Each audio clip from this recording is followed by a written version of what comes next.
Hello there, lovely people. It's Alex from Nintendo Life here, and today we're going to look at just some of the games, in fact the very best ones, that are coming to the Nintendo Switch before E3. 10 of them, in fact. So why is there a +5? We're going to be looking at 10 games that are coming out before E3, and then 5 games on top of that that are coming out just after E3, because it's around the same time, and, you know, it's better. Hence the rather weird looking title, although my original title was apparently too long for YouTube. One more thing before we get into it, only games with a retail physical release. No eShop only games, because that narrows things down for us. But anyway, that's more than enough waffling. Let's dive right into things. First of all, coming out on the 20th of April in North America and the 27th of April in Europe, we have Nintendo Labo. Now, I personally am really excited for Labo. I think it's a really interesting, really original idea, and it could be big. It could also not, but we won't know until it's out. And I think it looks fun. Then after that, we have South Park: The Fractured But Whole.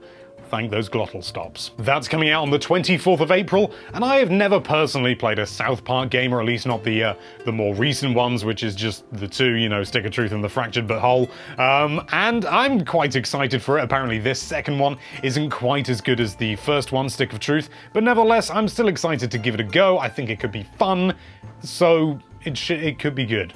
I'm looking forward to it. Then coming out on the 4th of May, we have Donkey Kong Country Tropical Freeze. And I've been waiting to replay this game for ruddy years, but I don't have the energy to hook my Wii U up again. Also, I'm just too used to the buttons being at the top now instead of at the bottom.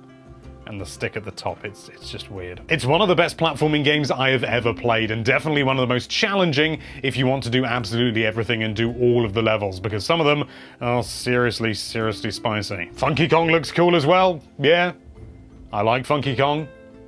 Yeah. Coming up next, we have Hyrule Warriors Definitive Edition. The 18th of May, that one is coming out in.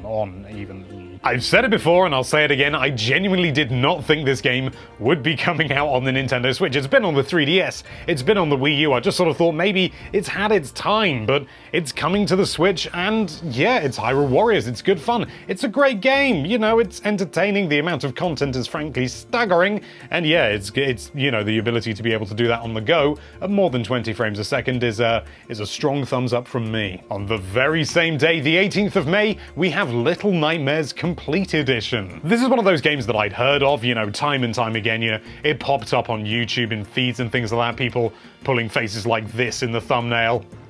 But I've never actually played it, so I'm really excited to give this a go, and I didn't know anything about it until it was revealed for Switch, and I saw the very first screenshot for the very first time, and it looks really messed up, which is pretty good, because I like games like that, and films, and what I'm saying is I really like David Firth. Shortly afterwards, on the 22nd of May, we have Runner 3. Now, if you've played a Runner game before, you know exactly what you're getting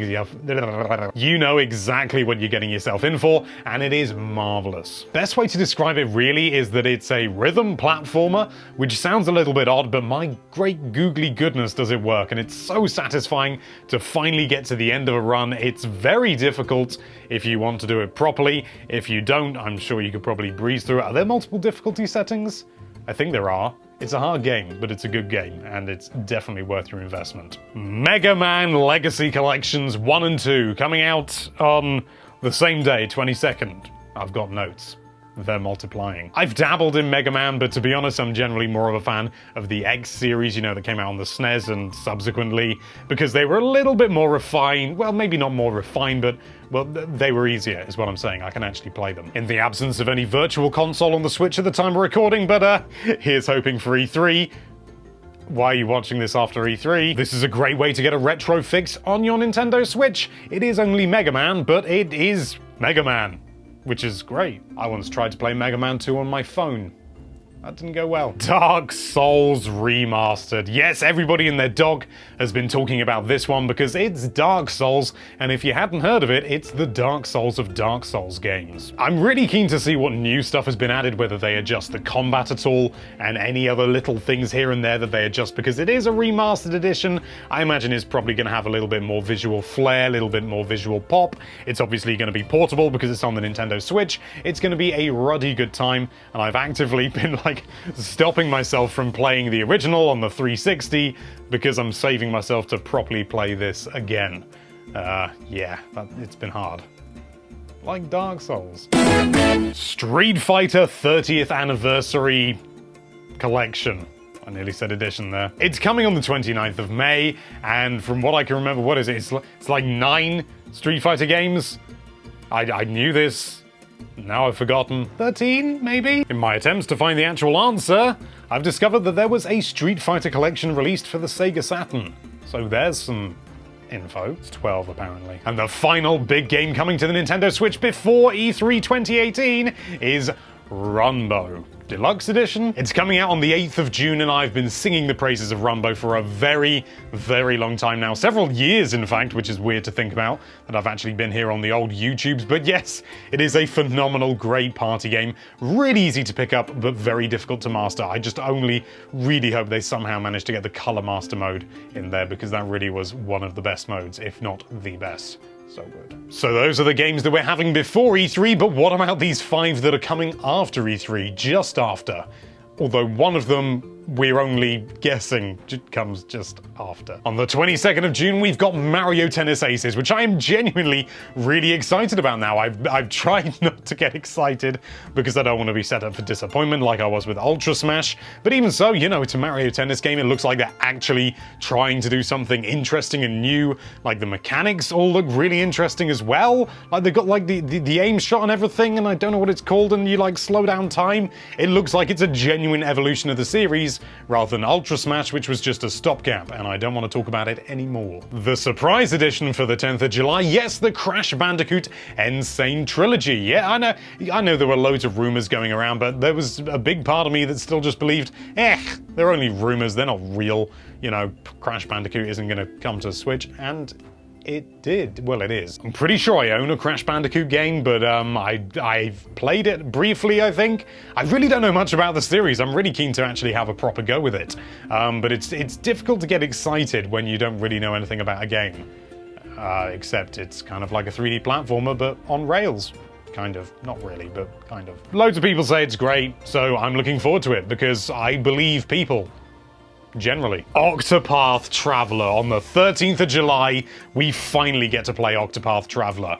And this has been a long time coming for me, because my great googly goodness, is it a lovely looking game. Took me ages to play the demo, I don't know why, I just never got around to it, but oh my god, it is really, really good. It's come from the same people who did Bravely Default and Bravely Second, so that should give you an indication that it is one spicy meatball. It's an RPG with a genuinely interesting and new mechanic that allows some genuinely useful and interesting and new tactical gameplay, which is what you want from an RPG, especially a turn-based one, because it's technically tactical.